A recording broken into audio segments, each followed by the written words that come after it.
What's going on? Welcome back to the party. On today's episode, we're breaking down Packer Week and the biggest keys to the game. Hey, this is Arif Hassan of the Wide Left Substack. I've given Luke Braun food poisoning. He's not on the show. Don't know anything about Sam, though. Locked On Sports Minnesota Podcasts. It's endless Minnesota Vikings talk with the diverse voices of your local experts. It's time for the Minnesota Football Party. It's your guys hanging out talking next level Vikings football. So join in with Arif Hassan, Locked On Vikings Luke Braun, Superior Sports Talk's Luke Inman, and Vikings insider Sam Ekstrom, plus the biggest names in Minnesota football for the Minnesota Football Party. And it starts now.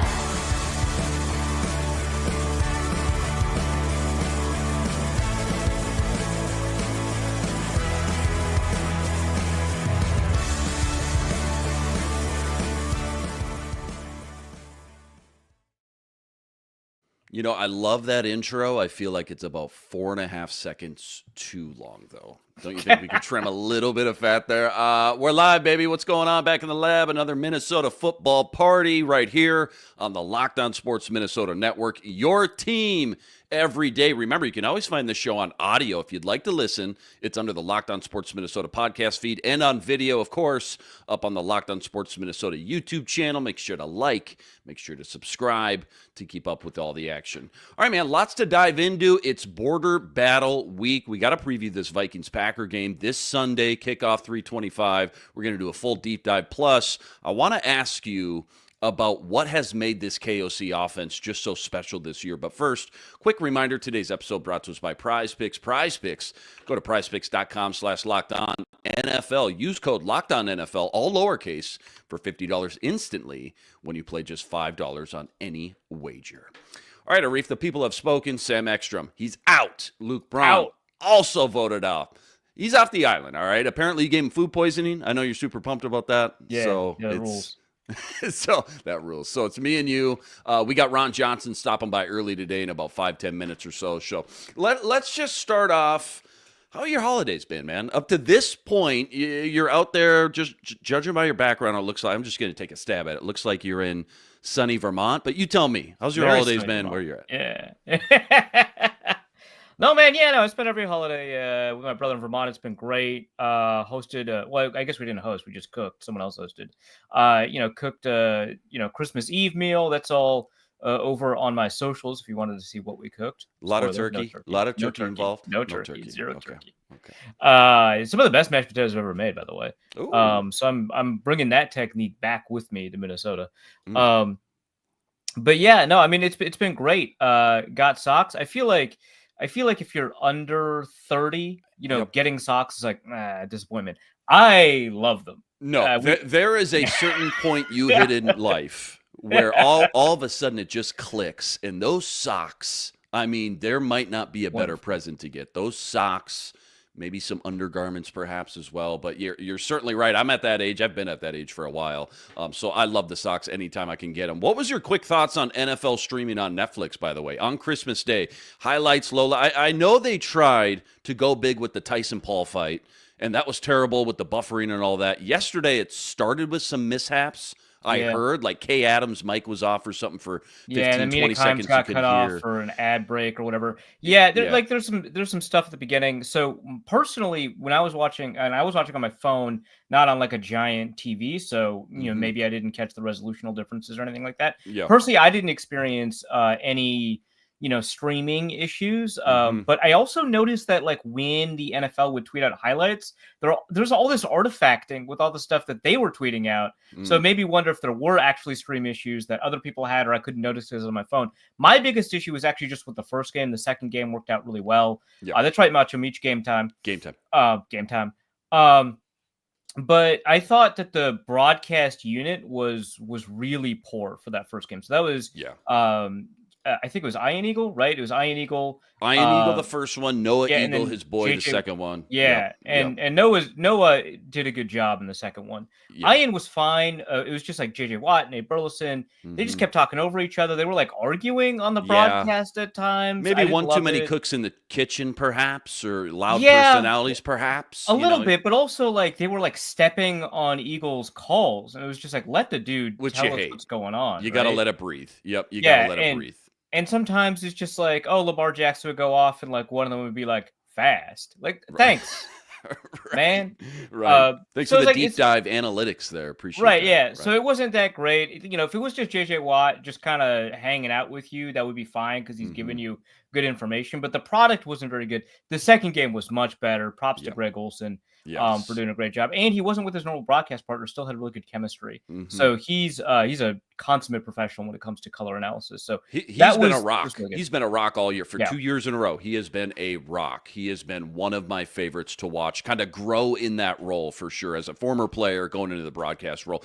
The football cakes, the game MVPs got kind of weird because nobody wanted to eat them. They're like, I'm supposed to eat this as a well, cake. they were like, hey, what do you think? And so Travis Kelce was like, all right, and he just like, and he was like, yeah, it's definitely a red velvet cake. I was like, that's a review, man. That's great. Appreciate that. Lamar, same thing. Lamar, like, nah, man, I'm good. I'm gonna pass on that. Cut it. Go back to the booth. All in all, I'd give it like a B-, maybe C+, just because the games themselves just didn't end up being that good. Kind of 2 blowouts, which kind of was a bummer. Beyonce halftime show. Did you catch that? I didn't. Okay. Full disclosure, I was watching the games while playing board games with my brother. Fair enough. A lot going on the holidays. Yeah. I told my brother I was going to be watching any of the Christmas games, so I just kind of had it in the corner on my phone. Fair enough. So I like logged out of it when the halftime show went. I didn't even know Beyonce was performing. Maybe I would have kept it up. But, she's from Houston, obviously in Houston, Texans, Ravens. I was just waiting for something to go wrong. It ended up going flawless. I thought it was pretty good, and I haven't kept up on Beyonce and the country album and all that, but she had quite the collection going on. I think 5 songs, and honestly, it was better than I thought it would be. Halftime show. Do you like? It's weird because we do the Vikings postcast episodes immediately after every Vikings game, and so at halftime, I'll come up to my office and write some quick notes, right? And it feels like after 5 minutes goes by, it's like, oh, the game started already. They're in the third quarter. They kicked off. That Beyonce halftime show had to go 3 times longer than any other halftime I've ever seen, outside of the Super Bowl, maybe. Okay, but like it was an extremely long halftime. If you're gonna have 5, because halftimes are typically like 12. They minutes. go quick. Yeah. Especially like if you're in the press box, they go crazy quick because you have to get up, go over to like the food line, right? Because you've been in there all day, so you need to eat. You get over to the food line. It's always a long line, kind of basically whatever stadium you're at. The only time I haven't had actually 2 times. Once was in the Jet Stadium because the food was so bad, nobody wanted it. Once was in the 49er Stadium. They just had multiple lines for food, so it moved super quick. But otherwise, the food line's so long. By the time you get your food, you get back to your seat, they've already kicked off. You almost have to leave at the 2-minute warning just to get in the front of the line. But sometimes either way, I do that, right? Sometimes I'm just like, I gotta, Do you want to miss on the front end or the back end, basically? Yeah, you kind of have to play that right. Yeah, it could be tough, but it's always really short. So 5 again. I didn't actually watch the halftime show. 5 songs is crazy to me that you'd be able to do that, dude. Honestly, might have been more. And you got to know though too. Like it's not the full rendition. A lot of times they're cutting off the songs and stuff like that. But, it's like 2 minutes, they did maybe the same 90 thing seconds. when it was Vanilla Ice for the Vikings. See, I didn't see that. I didn't. I missed all that. And he cut off his songs short too, but it's still only 2 songs, right? Because you got to do the setup, you got to do a little bit of the other halftime show, you got to do like the takeaway. So like the breaking down, building up the stage that he's on and all that, like that takes time too. And again, you only have 12 minutes. Right. So, I was gonna say that was probably half the halftime was just building that setup and then taking it down. Do you like the fact we've got football on Wednesday, Thursday, Saturday, Sunday, Monday this week? Like, do you like this experiment where it's headed? Do you have all the subscriptions and every streaming service known to man? Do you like this or not?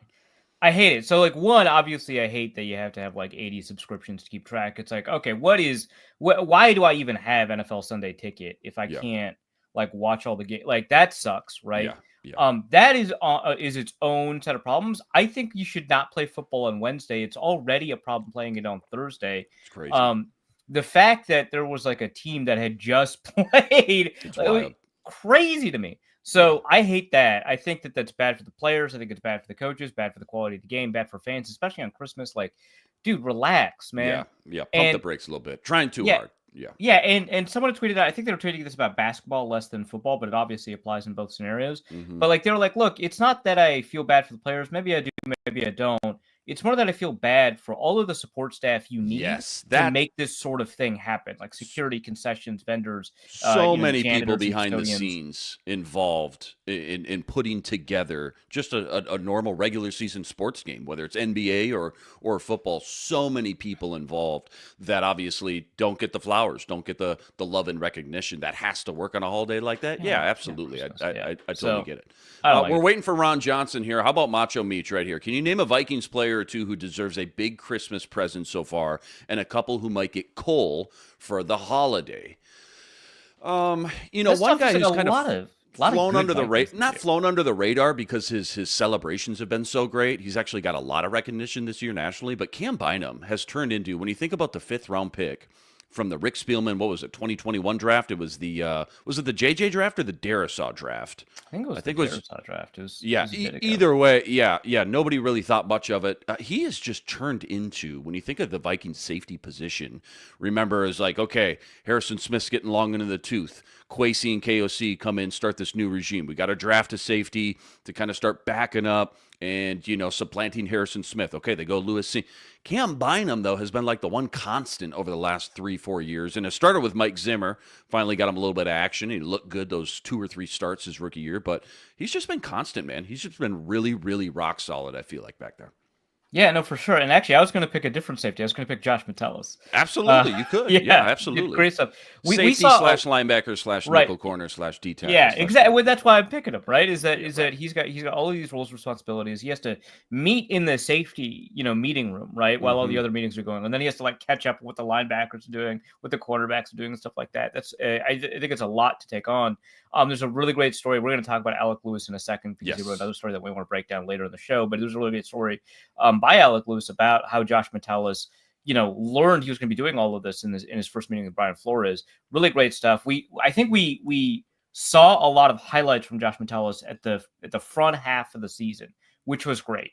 Right. And the back half, we're not seeing as many. And I think a lot of it's because he's taking on more and more and more. And it's making the defense go, but he's not giving him a bunch of individual opportunities. So I want to kind of say, hey, here right now that as, the defense has been cycling through, this host of linebacker injuries, whether it's Ivan Pace or Blake Cashman or whoever, and a couple of injuries here in the secondary, he's been taking on a bunch of different roles. He's not getting kind of some of the tackles for loss and picks he had at the beginning of the season, but he's been playing really well, and he's been enabling all these other people to generate all of these highlights. So there's that. And then I think on the back end, Cole, I don't know how much Cole there is to hand out for a team that's playing this well. Maybe Blake Brandel, right, has just not been living up to what people expected of him. That's maybe one of them. Ed Ingram, I guess, but his bar was so low. He's not even playing. His bar was he's already benched, low anyways. Right? Kinda, even going into the year, kind of a lot to give it to a benched guy, right? It's just like, exactly. Hey, I know you've just been going really poor. Here's a stocking to make it even worse, right? right. Who or what? I mean, obviously, okay. I looked it up. I think this is game 129. Vikings Packers. So a lot of history. Give me one of your favorite Vikings Packers memories over the years, and maybe one not so. I'll give you my favorite, not favorite memory. In fact, I was talking to my father-in-law yesterday about this. Chris Dishman, Monday Night Football, Antonio Freeman. Do I need to say anything more? Do you already know? Do you already know where I'm going? Yeah, like nobody knew what was going on, and Antonio Freeman just runs into the end zone celebrating. Yeah, and I'm like, no way. I'm in 6th grade, 7th grade. I didn't talk to anybody the next day at school. I mean, I bled purple. I mean, even at that age, after 98, I was just so enthralled, right? Like it was a either I'm in a great mood the next day if they win, or I'm in a terrible mood. It would sour my mood. I didn't talk to anybody at school the next day. I couldn't believe that was the most bogus way to lose, and especially Vikings Packers. Why did it have to be the Packers on Monday Night Football too? Unbelievable. That's one of my favorite, not favorite memories of the Packers. I got to go with the Joe Webb game. Oh Which man. is not even a regular season, it's a playoff game, right? Right. Which magnifies it, which makes it worse. Right. Yeah. Christian Ponder plays, and that's we also had one of the better memories. It was almost a candidate for one of my favorite memories, which is the Adrian Peterson going off for like 200 plus yards, almost like 9 yards short of the record against the Packers, helped secure the win. Fantastic, great, good for Adrian Peterson. Great win, brings the Vikings into the playoffs. We find out Christian Ponder has something called compartment syndrome. Man. A lot of people are calling him soft when it's like, that's the kind of condition that might lead to an amputation, like relax. But it's like, oh my God, he played in that game and then he can't play a week later. Jesus. So you bring in Joe Webb and you have like one of the worst game plans you've ever seen. They start with the read option and the scripted plays. It's working really well. Got and a field goal or a touchdown right away? I think it was a touchdown right away. Yeah, they definitely scored points. You're like, okay, scripted. Great. Okay, something's happening here. That's cool. Yep. And then they just move away from the quarterback runs. It's a normal standard drop back game. And I think that there's you can't over rely on it, but certainly you can't run away from it after it was working the whole time. And then even to make that so he's throwing a left-handed pick. It's just awful. To make matters worse, the 49ers take a look at that film. They're like, oh, the Packers can't defend read option. And we've got Colin Kaepernick. Right. And I love that the 49ers did that, but it's like it was that easy, actually, the whole time. Right. Just Joe Webb is more athletic than Colin Kaepernick. You could just do that. So that's the worst one. I think my favorite one, there's a lot of good ones. I think one of the best moments has to be, because it came from a career moment for me as well, is when Adam Thielen is catching it in the corner of the end zone, descended to overtime. I got to ask him about the route he ran. He talked about how it wasn't supposed to be a switch release. They made it a switch release because he just felt something. So he changes his route. It was fun to be able to write about that and, talk to him for about like 10 minutes about the way that, you run routes. Yeah, so many great memories. Let's bring in Ron Johnson. Ron, you're at the MOA. Are you returning gifts already, or are we last minute Christmas shopping? What's going on, Ron? Give us the scene. Give us the scouting report at the MOA the day after Christmas. No, just having an event out here. So we're doing something with this game show thing down here. So that's it. Cool. All right. Well, obviously, border battle, Packer week, right? Give me one of your favorite Vikings Packers memories over the year. I know there's a lot to choose from. This is game 129, but give me one memory, good or bad, that you always think of first, Vikings Packers. I've honestly never really followed the Vikings Packers much until I started doing this last couple of years, but a memory that pops out to me is always going to be the Randy Moss. Randy Moss, mooning the crowd. I think that's the big key. That's the one that everybody talks about. That's the one that I think it was Joe Buck, I can't remember who, but it was like, oh, I can't believe he did that. A disgusting act. Yeah. Yep. Absolutely. That was the wild card game, I believe, right? Right, Arif? The wild card game when the Vikings already lost 2 to the Packers. Then they had to go into Lambeau, and they pulled it off. Ron, so what's your biggest key to the game, or biggest maybe X factor for the Vikings to stay hot and beat the Packers this Sunday at the bank? The biggest thing is, I've watched a lot of third downs recently of the Packers, and I got to say, they missed a bunch of opportunities. So there's a couple 49ers plays where there was almost a sack. If he just backs up one more step and throws it a little bit sooner, Kraft is wide open. There's some third downs. I forgot which game. I think it was the Lions game where it was just drops. Like he was hitting the guys dead in the chest, dead in the hands, numerous, like 3 or 4 times, and they were dropping the ball. So for me, it's going to be that. It's are these guys open? Are the third down plays designed great? And are the receivers just not making the plays for the quarterback? That's the one thing I'm keeping my eye on. Is like, how often are these guys wide open or just open on third down? And are they converting it, or are the Vikings putting pressure on them? And then like the jailhouse blitz, it doesn't look like they have a true built-in hot route. It was a 4 versus 4, so 1-on-1, tight end, motion in. I thought he was going to chip, and he was released from inside. And they rushed 7. Drop 4, that was it, 4 covering, and they still couldn't get the ball to the receiver. So, I don't know if that's Jordan Love not realizing, look, I got 7 guys in the count, because there were 6, and one of the DBs blitzed from depth, and he never noticed it. And the offensive line, I personally would have stayed with the front 6 and let the last guy be the last guy to get through, because he had so much further to come through. All the line kind of crashed in, trying to protect that middle safety blitz. And they let the outside in go. And so I'm like, you're asking your quarterback to die. And so that's the one thing I've been watching a lot of. Is third. My focus is always on 1 or 2 things. And for me, their third downs are weird. And so I was like, let me watch them and see what happens. And it's a lot of drops. Like none against Jordan Love is doing great. It's the receivers. I think they were 1 for 5 I forgot against who on third down. And again, just drops. Wrong, it looked like wrong route, maybe not picking up the hot route. And then another time they were like 6 for 13. It's just, and a lot of, and 3 or 4 of them were drops. So just imagine if they make those catches. I mean, easy stuff too. Like one was an out route by the tight end, one was a slant by Christian Watson. He just dropped it dead in his chest.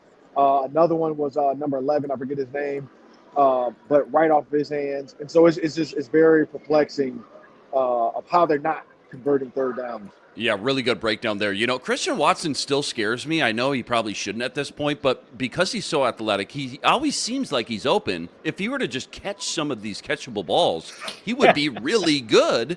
But I feel like, okay, again, he hasn't shown that consistency. Arif, what do you got for Ron today?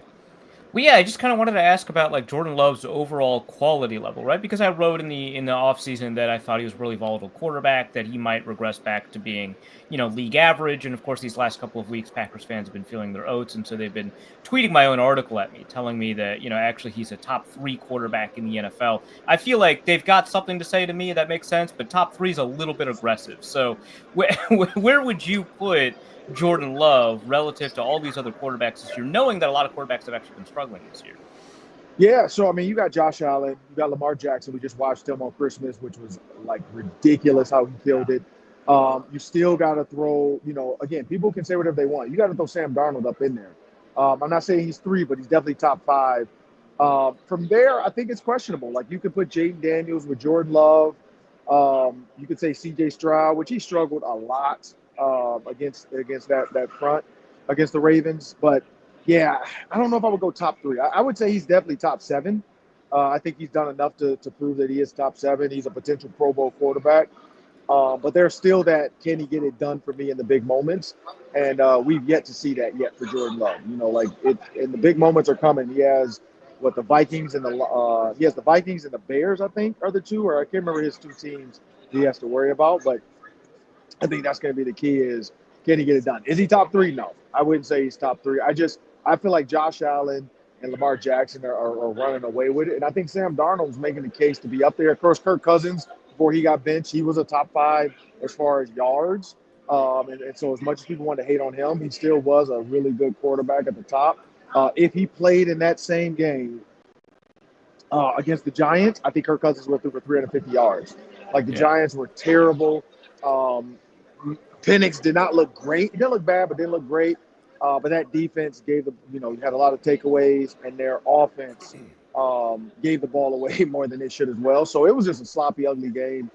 But again, I don't know if I'd say top 3, but I'd say top 7. I mean, that top 7, I say the top 2 for sure are Allen and Lamar Jackson, just because how they move. Oh, and Patrick Mahomes. Sorry, Patrick Mahomes is 3, no question. I don't even know, and he's not even 3. I would say Lamar Jackson, Josh Allen, Patrick Mahomes. Between those 3, like it's a toss-up to me. Like you get different things out of all 3. If you put all 3 in the same circumstances, same receiver, same weapons, same offensive coordinator, same team, I think you get similar production, if not more, from Lamar Jackson because of what he does with his legs and how crazy it was to watch. I mean, he just was skating down the field. And then, I mean, again, I keep forgetting, you got Joe Burrow. Joe Burrow. I was gonna say I got to fling out Joe Burrow here. He's got I was gonna say, like, if we're gonna give C.J. Stroud some flowers for having to deal with his awful offensive line and the way that he's had to adapt to that, and maybe he doesn't get as much production, we could do the same for Joe Burrow in the situations that he's been put in. Yeah, and I totally forgot about Joe Burrow just because their team sucks. And I've never seen a quarterback throw for more yards and lose games. I know. Like, it is crazy how well he's playing and balling. How bad that team is. Yeah. And so no, I can't say top 3 because you still got Burrow, you still got Josh Allen, you got Lamar Jackson, and you have Patrick Mahomes. So I can't say top 3. It's tough. Hey, great stuff, Ron. We'll let you get out of here, do your thing at MOA. Have fun at that event. Check him out every Tuesday on the Ron Johnson Show. Follow him on X if you haven't already, at 3Ron Johnson. We'll talk to you on the Vikings postcast Sunday after Vikings Packers. How's that sound? Appreciate it. See you guys All right, soon. Ron. All right. Ron Johnson, ladies and gentlemen. Arif, we got plenty to break down, man. Ron brought up some good points. I want to talk about just how you stop Jordan Love and Josh Jacobs, who's been cooking too. That's all coming up, though, right after this.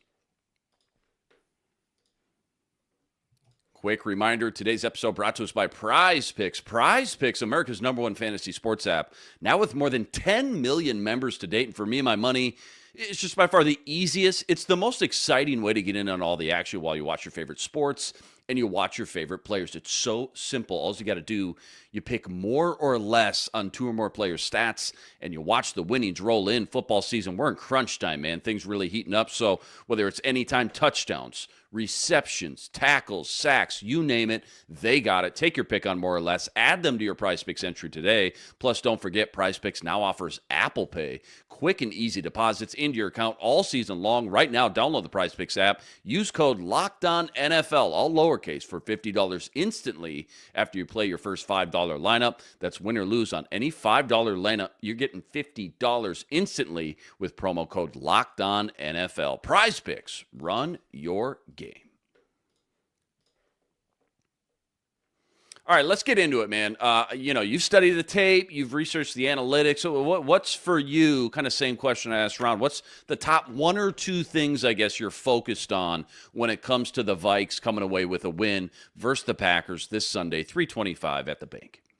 Yeah, no, absolutely. I think a lot of it is just Jordan Love is going to provide you with opportunities, Yeah. and you really just need to take advantage of them. It sounds kind of simple, but he is up there in turnover-worthy play rate, which I know Sam Darnold is too. So it's not as if there's like a contest here about who's benefiting more from like dropped picks or anything like that. Both of them are kind of having their day with it, but he's been up there in turnover-worthy play rate. You've got a lot of opportunities available to you, so you really need to take advantage of them. But the Vikings do have the ability to maximize that, because when we take a look at, and Ron Johnson actually already talked about this a little bit, when you take a look at Jordan Love when dealing with extra pressures, that's something that a lot of defensive coordinators around the league have tried to take advantage of. He's like 4th in opponent blitz rate. That's something that you want to really isolate, because on those blitzes, he's like top 5 in turnover-worthy play rate. You just have to bring that ball in, and he does get a little bit confused with protections. The offensive line, he's not helping him as much as Packers offensive lines typically do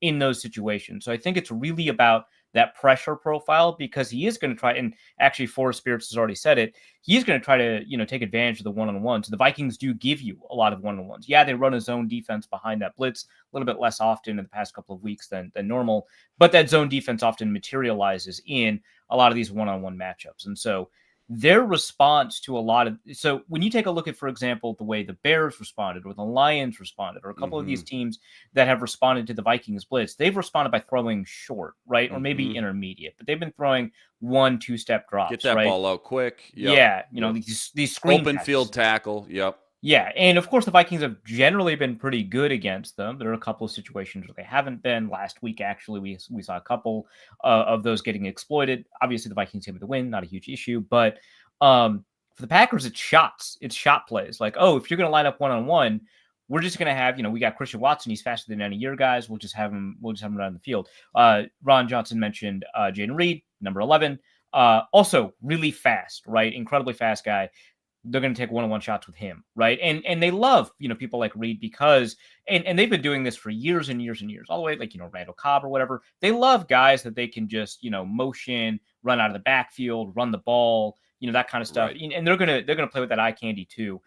So I think that's going to be a lot of it, is that they're going to try and take advantage of any opportunities that they perceive, whether or not they think it's a matchup or not. And so you're going to need someone like Stephon Gilmore to play more like he did, let's say, against the Jets than he did last week, right? You're going to need him to play up to his level of play rather than, down to some of his worst games. So I think that's probably it. Is you do have to watch out for the mobility. You do have to watch out for, some of the quick calls at the line. You do have to watch out for tempo, that kind of stuff. Sure. But to me, it's about making sure that those blitzes pay off, because it's going to be do or die for both teams when the Vikings blitz, because the Packers are going to try to take all the yards. The Vikings are going to try to create a bunch of sacks, and it's just, someone's going to be right.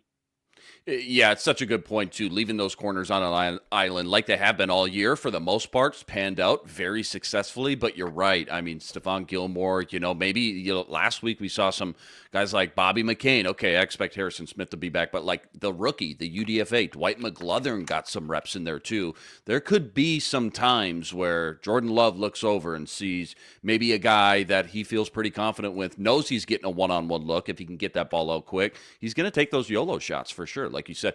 Part of me really wants to talk about, Packers defense. They've looked really good as of late. Jordan Loves some more. Josh Jacobs. I got to be honest, man.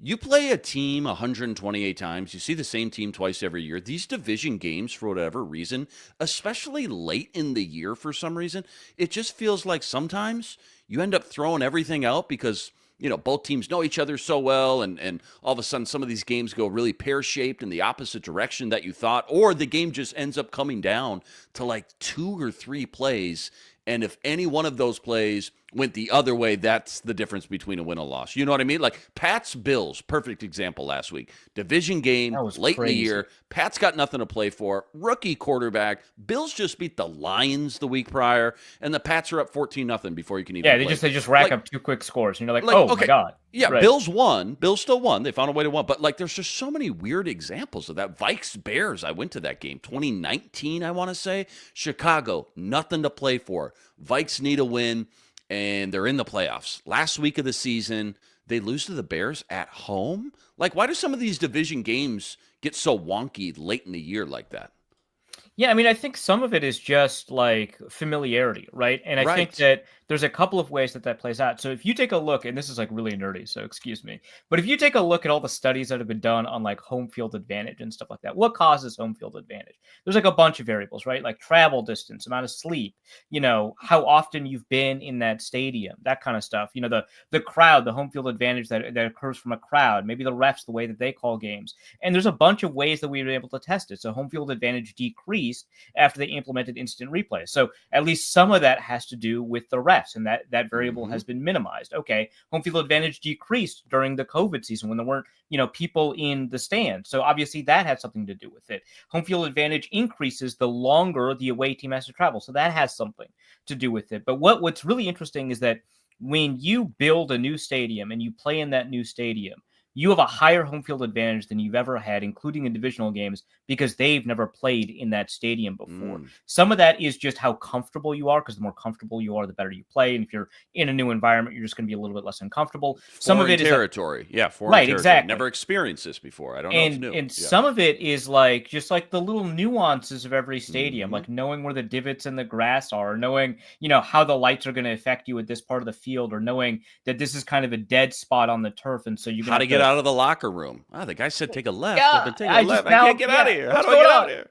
Yeah, so it's like all of those, so all of those matter too. And the thing about divisional games is all of those go away, right? Unless you're in a crazy division like the NFC West, where the travel distances are pretty long, but not across multiple time zones, mind you, like they are in the NFC East. Ooh, good point. If like that, if you don't have that, like you do with the Packers, it's like an hour apart, right? You don't have that with the Packers Vikings. There's no travel distance. They don't have to even go on a plane. They're very familiar with the stadium at this point. Yeah. The crowd is basically 50-50, which is always unfortunate. A lot of that home field advantage kind of diminishes. And then you've got the additional familiarity with, we've been studying this guy for years now because he's in our division. We know how these players work. It's like you go up against a former teammate. You went up against them in practice a ton of times, so you know all their little tricks. Now we've got that experience with a bunch of divisional games. It's like, I've got to get up against Brian O'Neill a ton of times. I know that he oversets here. Brian O'Neill knows that about you. So a lot of these things, a lot of these things kind of collapse. And so you'll find that if you try to predict what the spread of a game is going to be based off of all of these statistics, right? You'll find that if you don't include a factor for it being a divisional game, that you will be further off, right? Your spread prediction will be incorrect. So bettors already know that divisional games are going to be closer. And so they already bet down divisional games to be closer. So this is a real phenomena that is so interesting, and there's a bunch of different reasons it could happen.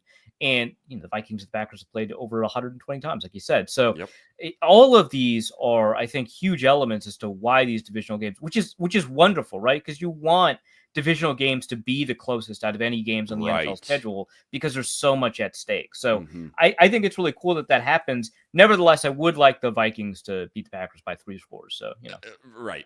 And sometimes you get that, though, too. Sometimes everybody assumes it's going to be a really tight, close game to really good division teams. And then all of a sudden, some team, one team beats the other team by 14 plus. That happens as well. But we just saw that with the Ravens Steelers, who've never had in the Lamar Jackson era a multi-score win when Lamar Jackson was starting. Those are always less than 6-point games. always Steelers, Yeah. Ravens. I mean, literally for decades, always. Yeah, if you had picked the 1-6 win point spread, Yeah, right. And I you would have. finally gotten, And I would have. You believe that? I would have for sure. Real quick, I just pulled up the ESPN's latest power rankings. Okay, whatever. But Vikings are 5, Packers are 7. So the public thinks the Packers are neck and neck, basically, with the Vikings team. What has flipped the switch for the Packers the last 2 months since the last time we saw them? What was that, week 4, and we were up 28-0 in Lambeau? Like, is it the defense gelling together? Is the running game Josh Jacobs got cooking, or what? Because the national pundits think this is a legitimate playoff team that can go win a game or two come playoff time. What clicked? I think there's a couple of factors at play. I don't actually think it has much to do with Josh Jacobs because he was playing really well at the very beginning of the season. Yeah, you're right. Too. He was. Yeah. Like he's been playing well the whole year. So something else must be different. And I think some of it is that the defense is clicking a little bit. Remember, they have a new defensive coordinator this year, Jeff Hafley, the former Boston College guy, right? They bring him in. Yep. And I think that's working out really well. What's really interesting, and we had someone ask, like, hey, is Jair Alexander going to play in this game? I think that was Burrito Bill. So, by the way, the injury report, for the first time in 5 weeks, Jair Alexander is a full participant. So he might actually play in this game. So we'll see. So even with Jair Alexander out, the defense is like doing work for them, which is, for them, obviously really nice. I think some of that has to do with that. They did start, or I shouldn't say start. They've been giving Edgerrin Cooper a lot more snaps, and he's just their best linebacker. Dude, can I just interrupt you real quick just on that point? Because part of the ESPN Power Rankings, each team, it says, okay, who's the team's rookie of the year? First, guess who Kevin Seifert put for the Vikings rookie of the year? Just real quick. Who do you think Vikings rookie of the year? Kevin Seifert. JJ McCarthy, right? Yeah, totally. No, it's exactly who we all expected. Will Reichert, of course, right? But the Packers rookie of the year, Edgerrin Cooper, dude, I remember him coming out. He wasn't playing that many snaps at the beginning of the year. I remember him coming out of the draft, Texas A&M. Okay, fast, physical freak, some injury history. Didn't think he'd even go round 2, to be honest, just because linebackers are kind of devalued anyways. But he has won Defensive Player of the Week not once but twice this year. Not Rookie of the Week, Defensive Player of the Week. Only rookie in the league with 3 sacks, a pick, a forced fumble recovery. So, he's been playing the full gamut of snaps. So that's part of it, right? Is that they're just like, all right, what game are we playing here? Get right. Get out there. So that's like part of it. But I think also like they're kind of figuring out how to use their receivers. I remember talking to Justice Mosqueda about this at the beginning of the year when the Vikings played. They didn't really know how to use all their receivers in the same way, and like what they'd be good at. Obviously, not having to play Malik Willis for a couple of weeks has helped a little bit too. But just kind of like understanding, like, well, you don't have to like force it for Romeo Doubs, even though maybe Romeo Doubs disagrees. You don't have to force it for Christian Watson. You don't have to force it for Jaden Reed. Kind of figure out kind of where the matchups are going to be and follow those. And I think they've been doing a lot more of that. Matt LaFleur, obviously, we know he's a really gifted offensive mind. Again, wish he wasn't. And I think that has better enabled kind of them to be able to take advantage of what they have and what they don't have. Because you can't use Christian Watson like an every down receiver. He's not one of those guys. You have to make Tucker Kraft your tight end 1, which I've been saying since they drafted both of these tight ends, right? By the way, right? That Tucker Kraft is a better tight end. Glad to be vindicated on that. I kind of wish they didn't realize it. But playing Tucker Kraft a lot more than Luke Musgrave, right? That's part of it too, is that they're kind of understanding where their best plays are and taking advantage of those. And as Forrest Spirits and Foraging says, McKinney, their safety acquisition, has been the definition of ball hawk too. He's been outstanding at the beginning of the year too. He was grabbing a ton of picks, but he's been playing well all year. Yeah, 100%. And I brought up, Cooper just because, I think about, okay, he's got to stop Aaron Jones. You're facing the Packers. Got to assume they're going to do everything, the Vikings, that is, to try to get Aaron Jones rolling on Sunday night. The Packers let him walk in free agency after, 6-7 great years. Now he's on the other side. It's revenge game mode for him. Packers run defense, though. They've been stout. 67 yards allowed to the Saints. Okay, all right, it's the Saints. But only 86 yards allowed on the ground combined their last 3 games. On average, not combined. But getting the run game going, maybe it's not going to be easy, but KOC's got to figure out a way not to be one-dimensional, because nothing, sometimes it works anyways, but when KOC gets into this like trigger happy, like my quarterback's going to just drop back 44 times this game, which he's been prone to do, whether it's Nick Mullins, maybe it's Darnold, whoever, that just worries me a little bit for the big picture of the game and the game flow. But any other last X factors or, tidbits, stats, facts, anything you want to throw down before we move on? No, I think we're doing a pretty good job covering this game. Yeah. One more segment. Maybe my favorite kind of topic, I guess, of the day. I want to ask you about KOC's offense and what has made him a Coach of the Year favorite. That's all coming up right after this. Quick reminder, today's episode brought to us by FanDuel, America's #1 sportsbook. Right now, FanDuel is giving you a chance at a huge return, $250 in bonus bets. If your first $5 wager wins, this is without a doubt. It's the best promo FanDuel has ran all season long. I love FanDuel because when you get the hunch in the middle of the game, you can go check out the latest stats, give you live play-by-play, and so much more, all on the same page where you place your bets. Again, $250 in bonus bets if your first $5 wager wins. If it were me, I'd be looking at a heavy favorite money line to get my bonus bets. Go check it all out over at FanDuel.com. I get $250 in bonus bets if your first $5 wager wins. FanDuel, America's #1 sportsbook and official sportsbook partner of the NFL. All right, couple minutes left here. I know you got to bounce here soon. I don't know if you saw it, man.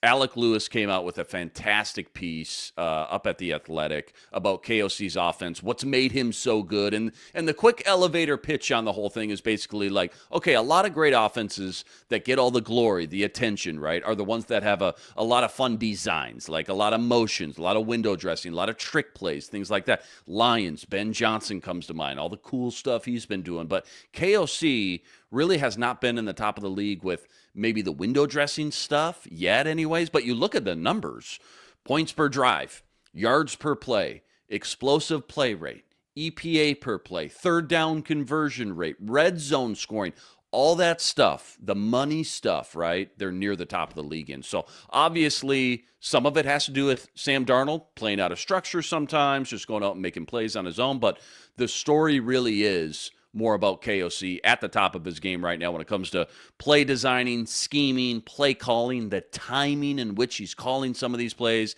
And it really is. It's being able to get the right looks at the right time in crunch time late in these games. What's your 2 cents on all that, kind of your big takeaway from that article? Yeah, first, everyone check it out. Alec Lewis check it out. It's phenomenal. There's a little bit of film breakdown. There's a little bit of interview. There's a little bit of content. Like, it's great. The way that he does it all. So there's a couple of things like that he isolates. One, of course, is that it's just kind of consistent every kind of play. Like you mentioned, it's a little bit less flashy than some of the stuff that we get to see from like the Lions or the Chiefs or whatever, right? Which those obviously that's working for them too. So it's not like a knock on them, but it is about kind of the fundamentals of play design and the way that you work. So there's a little bit of motion in the Vikings offense, but not always a ton. And it's designed to kind of isolate what the defensive structure is going to be more than it is to, make sure that the defense has like eyes everywhere and doesn't know where to look. It's less about that and more about making sure that the quarterback has a good understanding of what's going on. Also, they're doing something that I remember, and he talks about kind of isolating Justin Jefferson. I remember like the old Detroit Lions doing this with Calvin Johnson. I know that for a while Shanahan did this with George Kittle. What you do is you place your high-level receiver on an island on his own, all the way off to one side of the field, and then you've got 3 eligible receivers on the other side. This is so normal. This is not like the unique thing.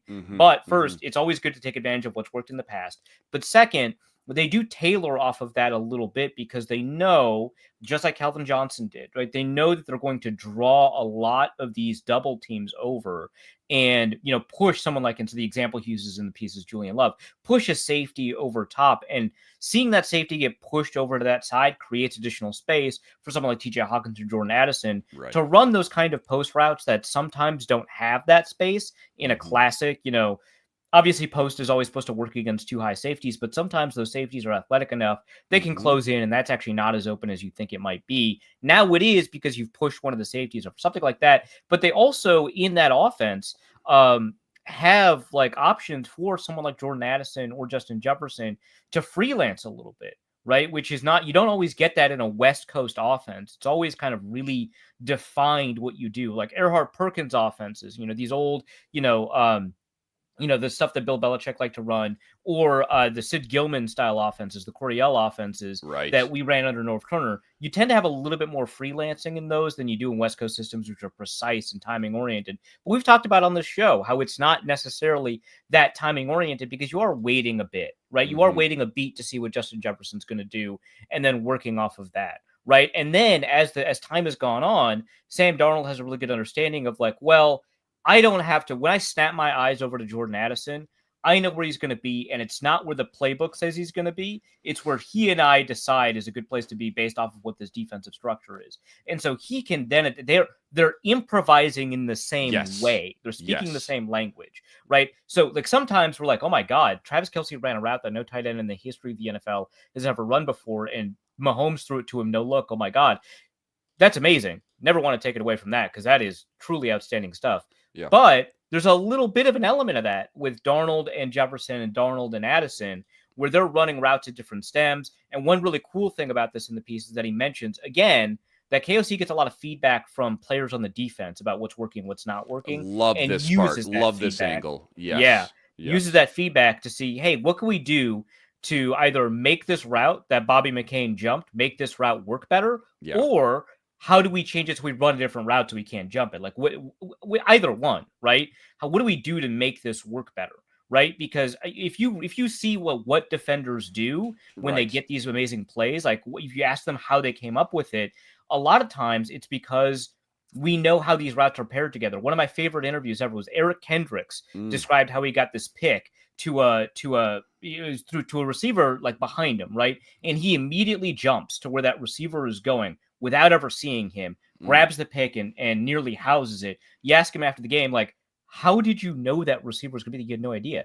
And it's like, well, when you run this route in front of me and the quarterback drops back this much, and you've got this other route coming across from the other side of the field, there's only two routes that are going to run behind you. One is that crosser that I picked off, and the other one's a go. And it doesn't matter what I do. Responsibility. Yeah. Exactly. So if it's a go and I move there, who cares, right? Right. But if it's a crosser and I'm here, if it's a square in, I'm here, I get the pick, right? And so it's just knowing what the route combinations are. Bobby McCain, he's there every day. He knows what the Vikings route combinations are. He picks off this crosser without anybody seeing. He's going to tell KOC, hey, you only run two route combinations here. Right. So I only have it's literally like, hey, what can I do to put stress on a defender like yourself next time? Yes. And make this better? What situation would say, this is now you got me in a jam here. This is really tough. Now I have to choose between this or this. And it's like that just so many layers, right? There's so much depth to this offense that I don't think people realize. And you can say that about all 32 NFL offenses for that matter. But KOC's offense specifically, it's a fantastic article. Go check it out if you haven't already. I mean, that kind of perfect segue, that leads us to the fact that this is one of the reasons KOC is minus 250 right now to win Coach of the Year. Minus 250. That's a huge favorite. Dan Campbell, Andy Reid in second and third at plus 350 and plus 450. Obviously, anything can happen. I mean, Vikes lose their next two games. I'm sure everything changes. But as of now, he is on track to get the flowers, to get, all the love that he deserves, because he truly has been one of the best coaches in this league, especially given how little success the public and the national media, I guess, for that example, like thought the Vikings would have this season with Sam Darnold coming in and then a rookie quarterback behind him. So, we could talk for another 30 minutes at least about KOC in this offense, but props to him. Go check out the article if you haven't already. Final prediction, parting thoughts, Vikings Packers, unload the clip, 30 seconds. Vikings win by 3, so you're going to cash your 1-6 point spread bet. Somebody can take it. Somebody can beat me to it. You guys never take it. You guys don't like it. Yeah. I just know as soon as someone else takes it, it's gone. Of course, dude. Right. Of course. Vikings win by 3. It's going to be a very blitz-heavy game. I'm going to expect a blitz percentage over 60, maybe even over 65% from the Vikings. That's going to cause at least 2 turnovers. Those turnovers are going to be the key to the game. Obviously, win by 3. Well, Reichert's going to play a pretty big role, and/or Brandon McManus in a pretty big negative role. One of the two, right? But I think that this game is probably going to come down to one play here or there, and the Vikings have been very good about those details. Yeah, speaking of the blitz-heavy stuff, I like your prediction about the turnovers, also explosive plays. With a lot of blitz-heavy stuff comes explosive play opportunities. I expect a lot of explosives in this game as well for both offenses, for sure. Huge shout-out to everybody, all the everydayers out there that always make us your first listen. Check out Ron on the Ron Johnson Show every Tuesday. Reef killing it over at the Wide Left Substack. Anything new we can go check out this week before Vikings Packers on Sunday? Nah, it's been Christmas. I haven't I been get doing it. too much. I get it. Didn't want to put you on the spot. I get it. Still, go check it out, though. Him, Luke Braun, always ripping it up, killing it. A lot of great stuff over there. Make sure you like this video. Subscribe to the channel if you haven't already. Again, Sunday, 3:25 kickoff. Vikings Packers border battle. Back at the bank. Should be another great one. We'll see you next time. But until then, signing out.